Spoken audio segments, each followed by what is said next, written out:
आपण पाहत आहात नाशिक खबर न्यूज, जनतेचे हक्काचे व्यासपीठ। शासकीय कामकाजात कृत्रिम बुद्धिमत्तेचा वापर वाढवण्याचे आवाहन अपर मुख्य सचिव विकास खारगे। नाशिकमध्ये जिल्हाधिकारी कार्यालयात महसूल विभागाची महत्त्वपूर्ण आढावा बैठक पार पडली। या बैठकीत बोलताना अपर मुख्य सचिव विकास खारगे यांनी शासकीय कामकाज अधिक जलद, पारदर्शक आणि कार्यक्षम करण्यासाठी कृत्रिम बुद्धिमत्तेचा वापर वाढवण्याचे आवाहन केले।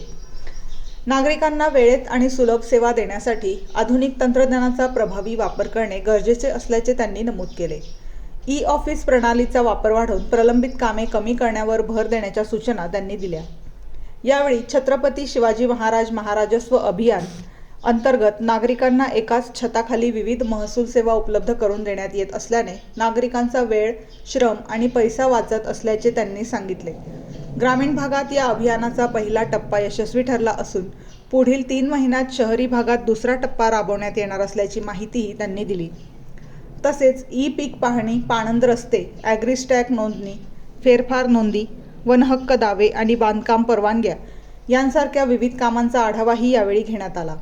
नागरिकांना कोणताही त्रास होऊ नये यासाठी सर्व अर्जांची वेळेत आणि पारदर्शक पूर्तता करण्याचे निर्देश संबंधित अधिकाऱ्यांना देण्यात आले। या बैठकीस विभागीय महसूल आयुक्त डॉ. प्रवीण गेडाम यांच्यासह जिल्ह्यातील वरिष्ठ अधिकारी आणि तहसीलदार उपस्थित होते।